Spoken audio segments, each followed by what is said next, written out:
સુરેન્દ્રનગર જિલ્લાના સસ્તા અનાજના પરવાનેદારોએ પોતાની પડતર માંગણીઓને લઈને જિલ્લા કલેક્ટરને આવેદનપત્ર પાઠવી ઉગ્ર રજૂઆત કરી છે.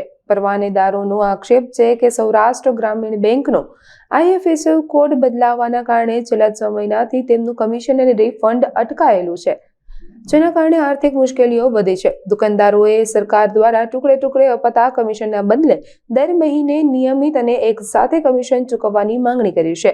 આવેદનપત્રમાં સ્પષ્ટ જણાવાયું છે કે વહીવટી પ્રક્રિયામાં સુધારો કરી તાત્કાલિક લેણા ચૂકવવામાં આવે. જો વહેલી તકે આ સમસ્યાનું સમાધાન નહીં આવે તો જિલ્લાના તમામ દુકાનદારો આંદોલન છેડવાની ચીમકી પણ ઉચ્ચારી છે. અમારા પ્રોત્સાહન કમિશન માટે અત્યારે મેં કલેક્ટર સાહેબને આવેદન આપેલ છે, જિલ્લા પુરવઠા અધિકારીશ્રીને પણ આવેદનપત્ર આપેલ છે. અમારી માગણી અને લાગણી એવી છે કે સુરેન્દ્રનગર ભાવનગર ગ્રામીણ બેંક મર્જ થવાને કારણે એના IFSC કોડ અને બીજા પ્રશ્નોને લીધે અમારા દુકાનદારોનું કમિશન છેલ્લા 6 માસથી ખાતામાં જમા થતું નથી અને જે થાય છે એ કટકે જમા થાય છે. આ વસ્તુ યોગ્ય નથી. અમને એવું લાગે છે કે સરકારશ્રી અમારા તરફ દુર્લક્ષ સેવે છે. આવું ને આવું ચાલતું રહેશે તો અમે આંદોલન કરવાની તૈયારીમાં છીએ.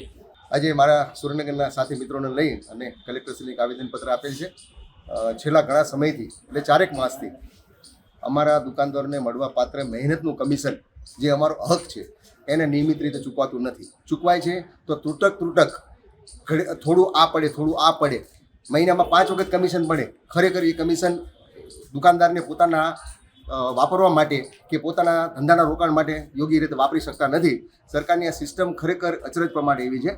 સરકાર પાસે અમારી માંગણી એવી છે કે અમને કમિશન જે માસિક રીતે અમારું મહેનતાણું મળે છે એ એક સાથે ચૂકવવામાં આવે.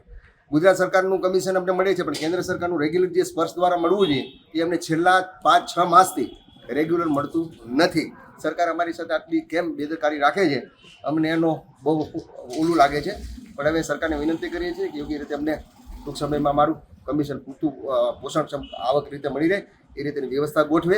અને ગ્રામીણ બેંકનો જે પ્રશ્ન છે કેટલા મહિનાથી કમિશન જમા નથી? છેલ્લા 4-5 માસથી અમારા સુરેન્દ્રનગર જિલ્લાના 52 થી 54 જેવા દુકાનદારોને સુરેન્દ્રનગર ભાવનગર ગ્રામીણ બેંકના IFSC કોડનું મર્જ થવાના લીધે એ સરકારનો વિષય છે અને બેંકનો વિષય છે. અમારા દુકાનદારોએ એ પ્રોફાઇલ અને એના દસ્તાવેજી પુરાવા તો રજૂ કરેલ છે, છતાં પણ છેલ્લા 4 માસથી અમારા દુકાનદારો કમિશન વગર રગડે છે, જે વ્યાજબી નથી, જે યોગ્ય કરવા વિનંતી છે.